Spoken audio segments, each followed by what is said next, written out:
Hello नमस्कार दोस्तों, आप सभी का स्वागत है आपके अपने YouTube channel online GK free classes में। आज के इस वीडियो में हम DSSB MTS भर्ती 2024 के एग्जाम के लिए रीजनिंग का पहला मॉडल पेपर लेकर आए हैं, जिसके अंदर हम रीजनिंग के बहुत ही इंपॉर्टेंट क्वेश्चनों को कवर करेंगे। इसलिए इस मॉडल पेपर को आपको कंप्लीट देखना है और इस मॉडल पेपर के एंड में आपको बताना है कि आपके टोटल कितने क्वेश्चन सही होते हैं। और यदि आप इस चैनल से पहली बार जुड़े हैं तो इस चैनल को कर लो सब्सक्राइब और बेल आइकन को प्रेस करना, ताकि आने वाली नई वीडियो का नोटिफिकेशन भी सबसे पहले आपको देखने को मिले। तो चलिए शुरू करते हैं आज के इस मॉडल पेपर को बिना देरी के। पहला प्रश्न है आप सभी के सामने, दी गई आकृति में लुप्त संख्या ज्ञात कीजिए। यानी कि यहाँ पर आपको बताना है कि इस प्रश्न चिन्ह के स्थान पर कौन सी संख्या आएगी। तो देखो, ऐसा प्रश्न आपको जब भी एग्जाम के अंदर देखने को मिले तो कैसे सोल्व करेंगे। तो देखो, ऐसे प्रश्न यदि आपको जब भी एग्जाम में देखने को मिले तो लॉजिक क्या लगाना है और कैसे सोल्व करेंगे वो देखो। सबसे पहले यहाँ पर आप सभी के सामने दिया गया है 8 के बाद में दिया गया है 64 के बाद में दिया गया है 216। और यहाँ पर इसी प्रकार से हमें बताना है कि इस प्रश्न चिन्ह के स्थान पर कौन सी संख्या आएगी। तो क्या लॉजिक लगेगा वो देखो। सबसे पहले यहाँ पर देखो 8 कैसे लिखा जा सकता है। तो यहाँ पर देखो, यदि हम क्या करें, 2 का यहाँ पर क्यूब कर दें तो यहाँ पर देखो 2 का क्यूब कितना होता है 8। ठीक है, अब इसी प्रकार से देखो आगे देखो, यहाँ पर 8 के बाद में यहाँ पर 64 कैसे आएगा।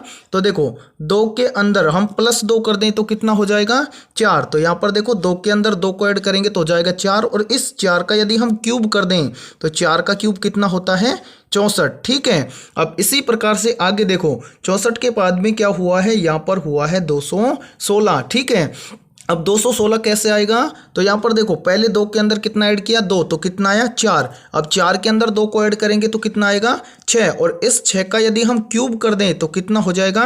तो देखो 6 का क्यूब होता है 216। ठीक है, अब इसी प्रकार से हम इस प्रश्न चिन्ह की वैल्यू आसानी से ज्ञात कर सकते हैं। कैसे, तो यहाँ पर देखो, यहाँ पर पहले क्या किया 2 का क्यूब। ठीक है, फिर 2 के अंदर 2 को ऐड किया तो कितना हुआ 4, और 4 का क्यूब किया तो कितना हुआ 64। ठीक है, अब 4 के अंदर 2 को ऐड किया तो कितना हुआ 6 का क्यूब किया तो कितना हुआ 216। अब 6 के बाद में हम क्या करेंगे, 6 के अंदर 2 को ऐड करेंगे तो कितना हो जाएगा 8, और इस 8 का यदि हम क्यूब कर देंगे तो कितना हो जाएगा।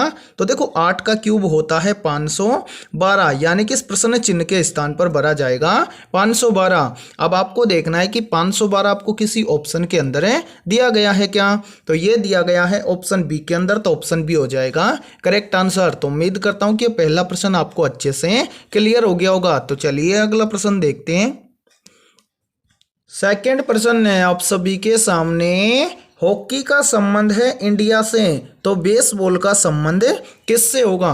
देखो, ये प्रश्न आप सभी के सामने एनालॉजी से संबंधित प्रश्न दिया गया है, और ऐसे प्रश्न एग्जाम के अंदर बार बार पूछे जाते हैं। तो देखो, ऐसे प्रश्न को हम एग्जाम के अंदर फटाफट से कैसे सोल्व करेंगे वो देखो। यहाँ पर देखो आपको दिया गया है कि हॉकी का संबंध है किससे, इंडिया से। तो इसी प्रकार से आपको बताना है कि बेसबॉल का संबंध किससे होगा। तो इसको कैसे देखेंगे वो देखो। यानी कि देखो, हॉकी का संबंध है किससे, इंडिया से। तो हॉकी का संबंध इंडिया से कैसे हो सकता है। तो जो हॉकी है वो क्या है, इंडिया का राष्ट्रीय खेल है। तो इसी प्रकार से आपको बताना है कि जो ये बेसबॉल है ये किस देश का राष्ट्रीय खेल है।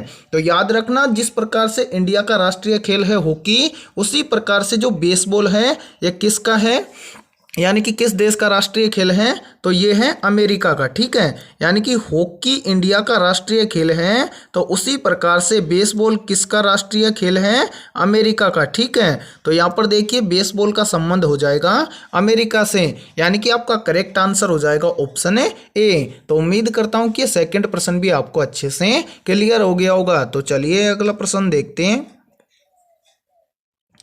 तीसरा प्रश्न है आप सभी के सामने, दी गई श्रृंखला में अगला पद ज्ञात कीजिए। यानी कि यहाँ पर आपको बताना है कि इस प्रश्न चिन्ह के स्थान पर कौन सी संख्या आएगी। यानी कि ये तीसरा प्रश्न आप सभी के सामने नंबर एनालॉजी से संबंधित प्रश्न दिया गया है, और यहाँ पर आपको बोला गया है कि 42 का रिलेशन है 20 के साथ में, तो 64 का रिलेशन किस संख्या के साथ में होगा।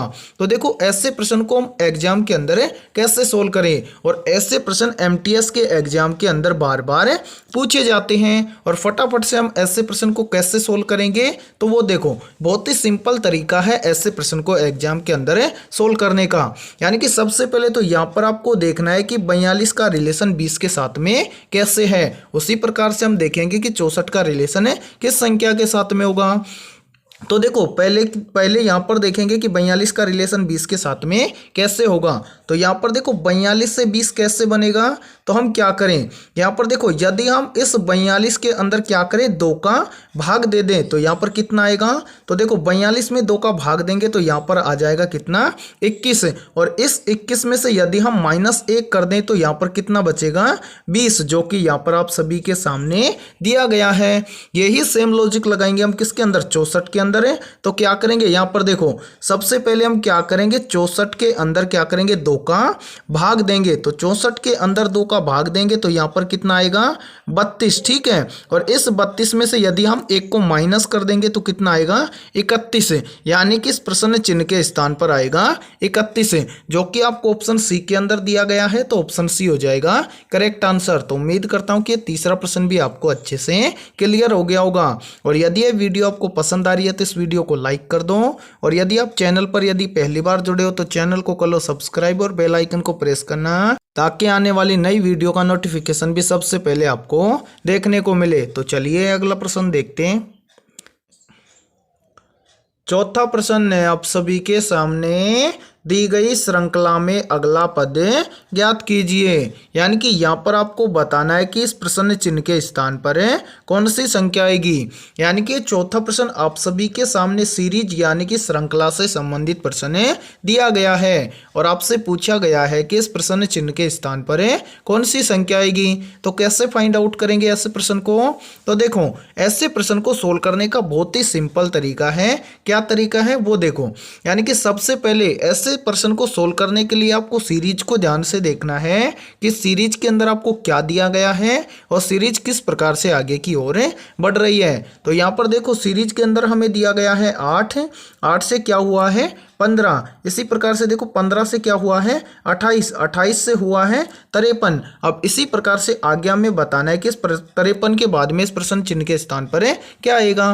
तो सोल्व कैसे करेंगे वो देखो, सबसे पहले तो यहाँ पर देखो 8 से 15 कैसे आएगा। तो क्या करेंगे यहाँ पर देखो सबसे पहले 8 से 15 लाने के लिए क्या करेंगे, इस 8 का 2 से क्या कर देंगे गुना कर देंगे और इसमें से कर देंगे 1 को माइनस। तो यहाँ पर देखो 8 दूनी हो जाएगा 16 और 16 में से 1 को घटाएंगे तो कितना आ जाएगा 15, ठीक है। अब इसी प्रकार से आगे देखो 15 से क्या हुआ है 28। तो 15 से 28 कैसे आएगा, तो यहाँ पर हम क्या करेंगे, यहाँ पर 8 का गुना किया 2 के साथ में, तो यहाँ पर भी हम क्या करेंगे इस 15 का गुना करेंगे 2 के साथ में और इसमें से घटा देंगे -2, ठीक है। तो यहाँ पर हो जाएगा 15 दूना 30 और 30 में से 2 को घटा देंगे तो कितना आ जाएगा 28, ठीक है। अब इसी प्रकार से आगे देखो 28 से 53 कैसे आएगा। तो क्या करेंगे यहाँ पर देखो इसी प्रकार से 28 से 53 लाने के लिए क्या करेंगे, इस 28 का गुना कर देंगे किसके साथ में 2 के साथ में, ठीक है। और इसमें से माइनस कर देंगे 3। तो यहाँ पर देखो 28 दूना कितना होता है 56, ठीक है। और 56 में से 3 को घटा देंगे तो कितना बचेगा 53, ठीक है। अब इसी प्रकार से हमें बताना है कि इस 53 के बाद में इस प्रश्न चिन्ह के स्थान पर क्या आएगा। तो आगे क्या करेंगे वो देखो, यानी कि 53 से इस प्रश्न चिन्ह की वैल्यू निकालने के लिए हम क्या करेंगे, सबसे पहले तो यहाँ पर इस 53 का गुणा करेंगे किसके साथ में 2 के साथ में और इसमें से माइनस कर देंगे कितना 4, क्योंकि यहाँ पर देखो पहले माइनस किया 1 फिर माइनस किया 2 फिर माइनस किया 3, तो अब क्या करेंगे -4, ठीक है। तो यहाँ पर देखो सबसे पहले तो 53 का गुना 2 के साथ में करेंगे तो यहाँ पर कितना हो जाएगा, ये हो जाएगा 53 का गुना 2 के साथ में करेंगे तो हो जाएगा 106 और 106 में से यदि हम 4 को घटा देंगे तो कितना बचेगा, तो यहाँ पर बचेगा हमारे पास 102, यानी कि 53 के बाद में इस प्रश्न चिन्ह के स्थान पर आएगा 102। अब आपको देखना है कि 102 आपको किसी ऑप्शन के अंदर दिया गया है क्या, तो ये 102 हमें दिया गया है ऑप्शन डी के अंदर, तो ऑप्शन डी हो जाएगा करेक्ट आंसर। तो उम्मीद करता हूं कि चौथा प्रश्न भी आपको अच्छे से क्लियर हो गया होगा। यदि नहीं समझ में आया तो कोई दिक्कत नहीं है, हम इस प्रश्न को दोबारा से सोल्व करते हैं। कैसे सोल्व किया गया है वो देखो, यानी कि यहाँ पर देखो इस चौथे प्रश्न के अंदर हमें इस प्रश्न चिन्ह की वैल्यू निकालनी थी और एग्जाम के अंदर हम मात्र 2 सेकंड से भी कम समय में ऐसे प्रश्न को कैसे सोल्व करेंगे तो वो देखो। सबसे पहले यहाँ पर देखो सीरीज के प्रश्न को कैसे सोल्व करते हैं। यहाँ पर दिया गया है 8 और 8 से क्या हुआ है 15, तो 8 से 15 कैसे होगा, तो 8 का 2 गुना कितना होता है 16, और 16 में से 1 को कम कर देंगे तो कितना आएगा 15, जो कि यहाँ पर दिया गया है। ठीक है, अब इसी प्रकार से आगे देखो 15 से क्या हुआ है 28, तो 15 से 28 कैसे होगा, तो 15 का गुना करेंगे 2 के साथ में और -2 करेंगे तो कितना हो जाएगा 28, यानी कि 15 दूनी 30, 30 में से 2 को घटाएंगे तो कितना बचेगा 28। ठीक है, अब इसी प्रकार से देखो 28 से क्या हुआ है 53, तो 28 से 53 कैसे होगा, तो देखो 28 का गुणा कर देंगे किसके साथ में 2 के साथ में, और इसमें से घटा देंगे कितना 3, तो यहां पर देखो कितना बचेगा 53, यानी कि 28 दूना 56, 56 में से 3 को घटाएंगे तो बचेगा 53। और इसी प्रकार से देखो 53 से इस प्रश्न चिन्ह की वैल्यू निकालने के लिए हम क्या करेंगे, यहाँ पर हम करेंगे 53 का गुणा करेंगे 2 के साथ में और इसमें से माइनस कर देंगे 4, तो यहाँ पर देखो 53 दूना कितना हो जाएगा 106, और 106 में से क्या करेंगे 4 को घटा देंगे तो कितना बचेगा 102, यानी कि इस प्रश्न चिन्ह के स्थान पर आएगा 102। तो उम्मीद करता हूँ कि प्रश्न आपको अच्छे से क्लियर हो गया होगा। तो चलिए अगला प्रश्न देखते हैं। 5वां प्रश्न है आप सभी के सामने, दी गई आकृति में कुल कितने त्रिभुज हैं। यानी कि यहाँ पर देखिए 5वां प्रश्न आप सभी के सामने काउंटिंग फिगर से संबंधित प्रश्न दिया गया है। यानी कि यहाँ पर आपको बताना है कि इस आकृति के अंदर टोटल कितने त्रिभुज हैं। तो कैसे फाइंड आउट करेंगे ऐसे प्रश्न को, तो इसके लिए बहुत ही सिंपल तरीका है। यानी कि यहाँ पर जो आकृति दी गई है, इस आकृति के अंदर आपको जितने भी त्रिभुज दिखाई दे रहे हैं उनको गिन के आपको बताना है। जैसे यहाँ पर देखो एक त्रिभुज यहाँ पर ये बन रहा है, दूसरा त्रिभुज ये बन रहा है, तीसरा त्रिभुज ये बन रहा है, इसके अलावा देखो चौथा त्रिभुज ये बन रहा है और पांचवा त्रिभुज ये बन रहा है। इसके अलावा और भी त्रिभुज इस आकृति के अंदर बन रहे हैं तो उनको भी आपको काउंट करना है। तो यहाँ पर देखो 5 के अलावा एक छठा त्रिभुज ये वाला बन रहा है। ठीक है, 6 त्रिभुज हो गए। इसके अलावा देखो 6 के अलावा एक त्रिभुज और भी आपको दिखाई दे रहा होगा, ये वाला त्रिभुज। ठीक है, यानी कि 6 के बाद में 7वां त्रिभुज ये बन रहा है। यानी कि इस आकृति के अंदर टोटल त्रिभुज कितने हैं 7 त्रिभुज हैं। यानी कि अब आपको देखना है कि 7 आपको किसी ऑप्शन के अंदर दिया गया है क्या, तो ये दिया गया है ऑप्शन बी के अंदर, तो ऑप्शन बी हो जाएगा करेक्ट आंसर। यानी कि यहाँ पर जो आप सभी के सामने आकृति दी गई है, इस आकृति के अंदर टोटल यानी कि कुल कितने त्रिभुज हैं 7 त्रिभुज हैं। तो उम्मीद करता हूँ कि 5वां प्रश्न भी आपको अच्छे से क्लियर हो गया होगा। तो आज के इस वीडियो में इतना ही। वीडियो पसंद आई है तो इस वीडियो को लाइक कर दो, और यदि आप इस चैनल से पहली बार जुड़े हैं तो चैनल को कर लो सब्सक्राइब और बेल आइकन को प्रेस करना, ताकि आने वाली नई वीडियो का नोटिफिकेशन भी सबसे पहले आपको देखने को मिले। और इन 5 में से आपके कितने क्वेश्चन सही हुए हैं सभी को कमेंट बॉक्स के अंदर बताना है। तो फिर मिलते हैं ऐसे ही इंपॉर्टेंट क्वेश्चनों के साथ सुबह 7 बजे।